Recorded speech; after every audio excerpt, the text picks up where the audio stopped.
अगर भगवान जी होते हैं, तो मुझे बार-बार परीक्षा में फ़ेल क्यों करते हैं? किसी ने ये पूछा है, एक ने नहीं ये पिछले कुछ हफ्तों से ये प्रश्न बार-बार आ रहा है। परीक्षा भी नज़दीक आ रही शायद, तो ये सवाल कइयों के मन में है कि भगवान जी होते हैं, तो मुझे पास क्यों नहीं करते? जबकि मैं पूजा भी करता हूँ और ध्यान भी करता हूँ, इत्यादि।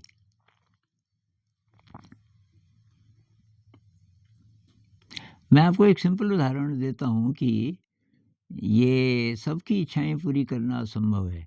आप ये बोल रहे हैं ना कि मेरी इच्छा मतलब सभी की इच्छा।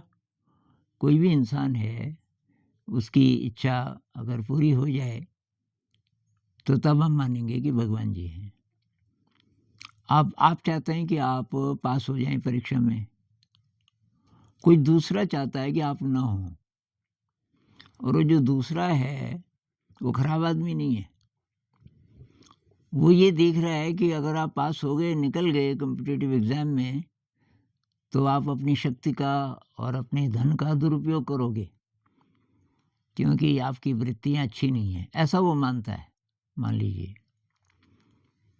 तो आपका दुश्मन नहीं है, लेकिन पड़ोसी है और वो ये मानता है।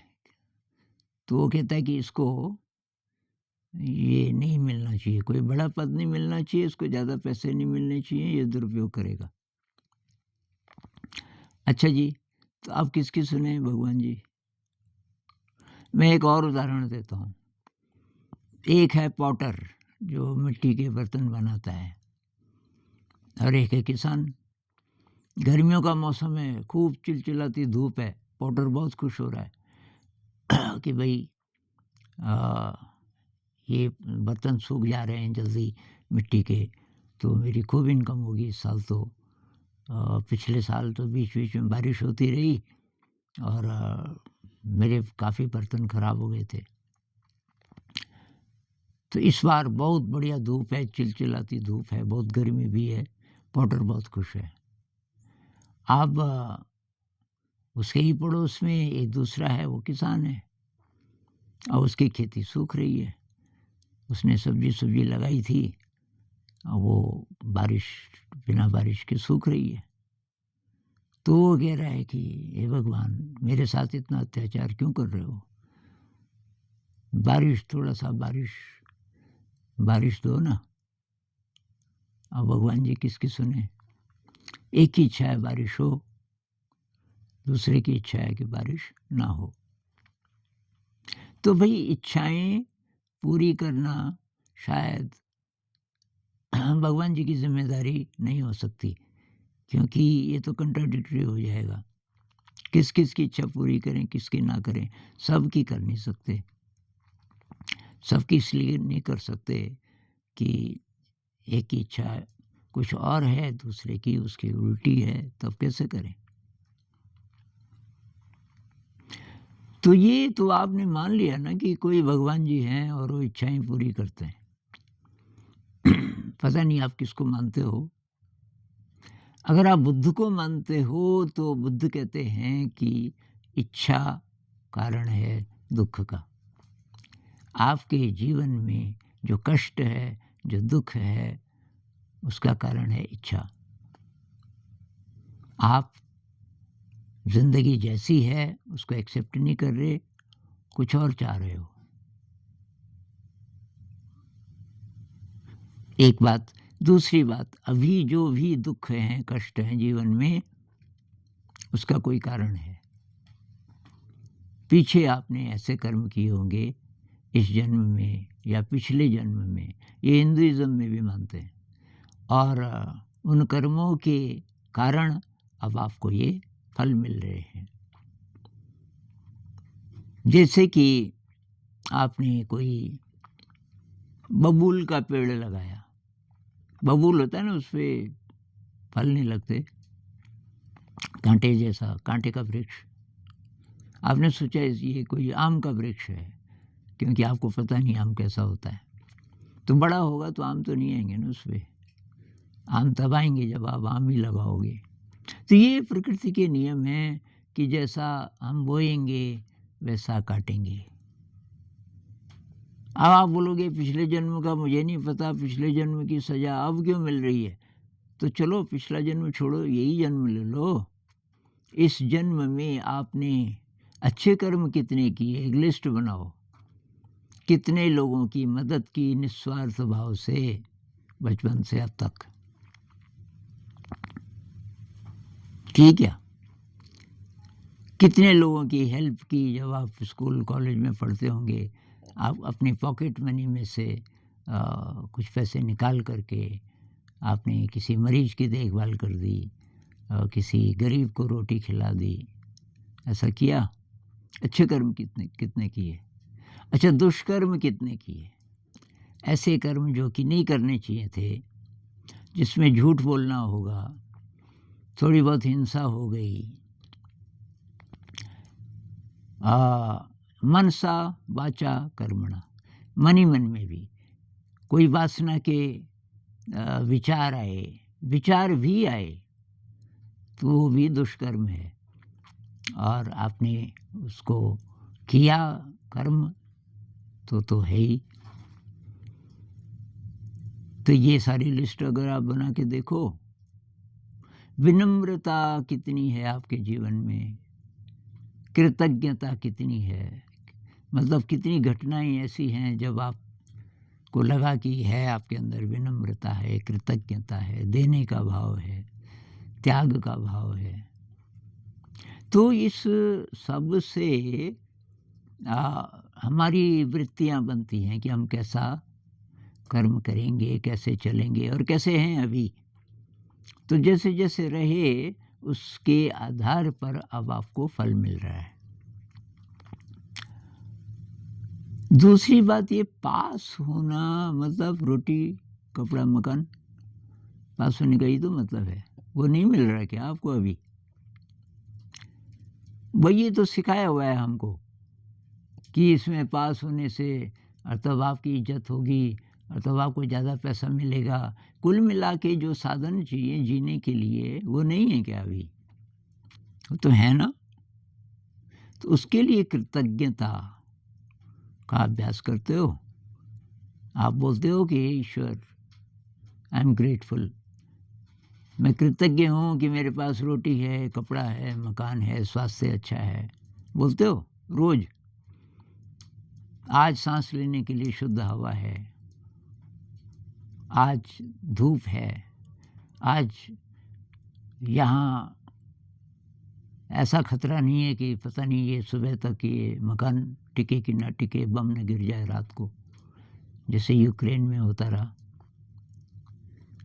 कई कई ऐसे इलाके थे जहाँ के लोगों को पता नहीं था कि आज सुरक्षित हैं कि नहीं है, कि रात बम न गिर जाए।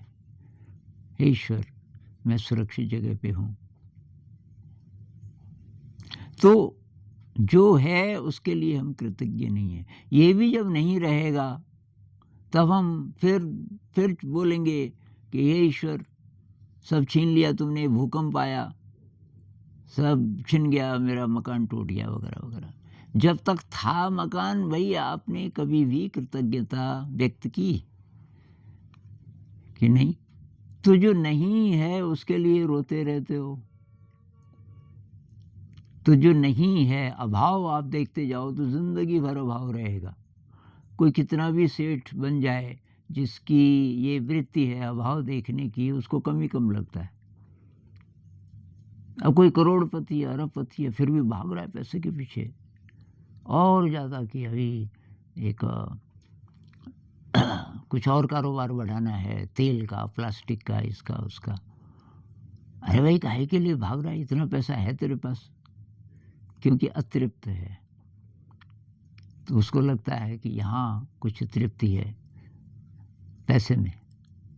पता चल गया इसमें तृप्ति नहीं है, पैसे से जो जो हो सकता है वही हो सकता है बस। तो फिर क्या है? तो फिर भाई सबसे जो बेसिक प्रश्न है वो आप पूछ ही नहीं रहे क्यों जन्म लिया मनुष्य का हमने? मनुष्य का जन्म केवल सरवाइव करने के लिए नहीं लिया कि किसी तरीके से काम चल जाए, रोटी कपड़ा मकान, ये रिलेशनशिप इत्यादि ये निभ जाए, बूढ़े हुए और फिर मर गए। इसके लिए नहीं इंसान पैदा हुए। तब तो कुछ और जीव पैदा हो जाते हैं ना हम। प्रकृति का कोई नियम तो होगा जिस नियम के तहत हम इंसान बने। तो अगर कोई बड़ा उद्देश्य ना होता, केवल यही उद्देश्य होता कि रोटी कपड़ा मकान इत्यादि इत्यादि, तो प्रकृति हमें जानवर बना सकती थी, जंगली जानवर या कुछ और, क्योंकि उनके लिए कोई फिर ये सवाल नहीं है कि भाई तुम ढूंढ क्यों नहीं रहे कि तुम कौन हो। जैसे कि कोई जंगली सुअर है, वो ठीक ठाक जी रहा है अपनी ज़िंदगी, उसके अतिरिक्त उसके अंदर कुछ है ही नहीं प्रकृति ने डाला हुआ कि वो कुछ और भी ढूंढे। भैंस है, गाय है, कुत्ता है, गधा है, घोड़ा है, खच्चर है, ये सब बस जी रहे हैं अपनी ज़िंदगी। इंसान के अंदर कुछ ऐसी चीज़ डाली हुई है कि इतना काफ़ी नहीं है। ये तो शरीर के सर्वाइवल के लिए है, रोटी कपड़ा मकान इत्यादि। लेकिन इंसान का जन्म हुआ है कुछ और जानने के लिए, ये जानने के लिए कि मैं कौन हूँ। इस दिशा में जो नहीं जाएगा उसे दुख रहेगा ही रहेगा। उस दुख को भरने के लिए वो अब इसी डायरेक्शन में अगर काम करेगा, शरीर की डायरेक्शन में, और पैसा आ जाए, वे पैसे से केवल साधन खरीद सकते हो आप। पैसे से वही चीज़ें खरीद सकते हो जो शरीर के काम आती हैं, या थोड़ा बहुत आपका मन का एंटरटेनमेंट होता है, बाकी पैसे का कोई फ़ायदा नहीं है। अब वो अंदर ही अंदर जो दी हुई है जिज्ञासा कुदरत ने जानने की कि तुम कौन हो, तुम अनंत हो, तुम ईश्वर हो, तुम्हारे अंदर वो विराट शक्ति है, उस तरफ अगर हम नहीं जाएंगे तो दुखी रहेंगे। बहुत सारे लोगों को पता नहीं चलता, वो जैसे स्लीप वॉकर होते हैं ना, नींद में चलने की बीमारी, ऐसे ही ज़िंदगी काट देते हैं, सोए हुए हैं। संत लोग यही तो कहते हैं। आप सोचते हो कि मैं जागा हुआ हूँ, एक्चुअली आप सोए हुए हो बहुत गहरे में। ऐसे ऐसे ही आपकी ज़िंदगी ख़त्म हो जाती है। हो सकता है मरते समय किसी को थोड़ा सा भनक पड़े कि कुछ मिस हो गया शायद। जो बड़े बड़े लोग होते हैं ना, सेठ लोग होते हैं, पैसे वाले, अब ज़िंदगी भर तो भागते रहते हैं पैसे के पीछे, वही सोचते रहते हैं, पैसे से जो जो चाहिए आमोद प्रमोद ये वो सब जुटाते हुए मृत्यु के समय में काफ़ी इंतज़ाम, मेडिकल केयर वगैरह वगैरह आखिरी क्षण तक। लेकिन एक क्षण ऐसा आता है कि अभी आप मरे नहीं और आपको पता चल गया कि ये सब छूटने वाला है। उन क्षणों में शायद ये आता होगा, कितना भी मोटे दिमाग का कोई रहा हो, ये ज़रूर आता होगा कि ये गलत ज़िंदगी जी मैंने सारा टाइम वेस्ट कर दिया जानवर की तरह जी के। ये तो सब जानवर भी करते हैं ना इंतज़ाम, ये खाना पीना इत्यादि शरीर की ज़रूरत है। तो भाई असली प्रश्न ये है कि मैं कौन हूँ, मुझे उसे जानना है। आप कॉम्पिटिटिव एग्ज़ाम से केवल आईएएस ऑफिसर बनोगे। जो राजा भी बनने वाले थे उन्होंने राजपाट छोड़ा, गौतम बुद्ध की तरह। क्यों छोड़ा? सब कुछ था उनके पास। अभी भी ऐसे लोग हैं जिन्होंने सुरक्षा छोड़ी। बहुत सारे कुंभ के मेले में कई सारे बाबा हैं, बहुत सारे पढ़े लिखे हैं, और कईयों को अंग्रेजी भी बहुत अच्छी आती है, अच्छी अच्छी जगह थे, सब छोड़ छाड़ के अब वो यहाँ तो हम बाबा लोगों में ही देख रहे हैं ना कि किसने क्या छोड़ा। बहुत और प्रकार के लोग हैं जो यहाँ दिखेंगे नहीं आपको, मेले वगैरह में नहीं आते हो, लेकिन वो सब छोड़ छाड़ के बैठे हुए हैं। या कुछ और काम कर रहे हैं, सेवा का काम कर रहे हैं, गरीब लोगों की सेवा कर रहे हैं, कुछ और कर रहे हैं, छोड़ दी सुरक्षा सारी। तो वो क्योंकि तलाश कर रहे हैं कि मैं कौन हूँ? तो वही असली प्रश्न है, मैं कौन हूँ? क्या ईश्वर है? कौन बताएगा आपको? आपके अंदर की अनुभूति, आपके अंदर की अनुभूति, और वो आसानी से अनुभूति नहीं मिलेगी। उसी के लिए तो सारा अध्यात्म का रास्ता है। आसानी से नहीं कि ज़िंदगी तो आप उसी तरह जीते रहो कि आपको पैसा चाहिए, ये चाहिए, वो चाहिए, तरह-तरह की तृष्णाएँ हैं, इच्छाएँ हैं, और इधर से आध्यात्म में भी आने लग गए, ऐसे नहीं। वो कबीर साहब कहते हैं कि सिर कटाना पड़ेगा, अगर आपको इस दिशा में जाना है। सिर का मतलब ईगो, मैं को ख़त्म करो। ये मैं है जिसके अंदर इच्छाएँ हैं, मैं नहीं, हे ईश्वर तू जो करे। तो अध्यात्म तो भाई ये कहता है कि जो है उसको एक्सेप्ट करो। दूसरी बात, भविष्य की कभी भी कोई कल्पना मत करो। जब भी आप कोई कर्म करते हो, कर्म इसलिए मत करो कि इसका कोई रिज़ल्ट मिलेगा, इसलिए करो कि आपको अच्छा लग रहा है। तो परीक्षा में फ़ेल हो गए, ये शिकायत तो वही कर सकता है जो आध्यात्मिक नहीं है। आध्यात्मिक है तो वो मुस्कुराएगा। फ़ेल, उसके लिए फ़ेल या पास दोनों का मतलब बराबर है। अब पेरेंट्स प्रेशर कर रहे हैं, ये कर रहे हैं, ये बोल रहे हैं, वो बोल रहे हैं, जो आध्यात्मिक है उस पे कोई फ़र्क नहीं पड़ेगा। वो इन ये बोल रहे हैं, वो भी ठीक ही बोल रहे हैं अपने हिसाब से।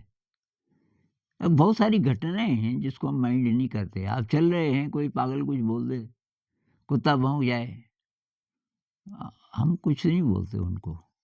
ऐसे ही हैं, इंसान भी हैं। इंसान हैं लेकिन अभी उनको उतना ही विवेक है। तो भई ये बहुत बड़ा प्रश्न है वैसे। इस पे बहुत सारी बातचीत की जा सकती है, पर आज इतना ही करेंगे। तो वही मेरा ये कहना है कि जितने भी प्रश्न हैं, ईश्वर है कि नहीं है, आप थोड़ा-सा अपने अंदर झाँको, अपने को रीबिल्ड करो। जो बिगाड़ा हुआ है आपने अपने मन को, उसको ठीक करो। मन जब आपका शांत हो जाए, उसमें कोई इच्छा नहीं, कोई थॉट नहीं, ये छोटे-मोटे थॉट्स आते रहते हैं लेकिन कोई बड़ा थॉट नहीं, इच्छा वाला थॉट नहीं, और आप ध्यान करो थोड़ा-सा, और ध्यान में मन शांत होने लगता है बीच-बीच में, और फिर धीरे-धीरे, धीरे-धीरे कभी न कभी आपको ये टेस्ट मिलेगा। क्या टेस्ट? कि भई मेरे अंदर कोई बहुत बड़ी शक्ति है। वो ज़रा-ज़रा मिलने लग जाएगा, तब आप ज़िंदगी को छोड़ दोगे उस शक्ति पे, कि वो शक्ति जिधर डायरेक्शन देगी, मैं उधर चलूँगा। तब ऐसा होगा, तेरे फूलों से भी प्यार, तेरे काँटों से भी प्यार। दुःख आए तो स्वीकार, सुख आए तो स्वीकार। तो कोशिश कीजिए।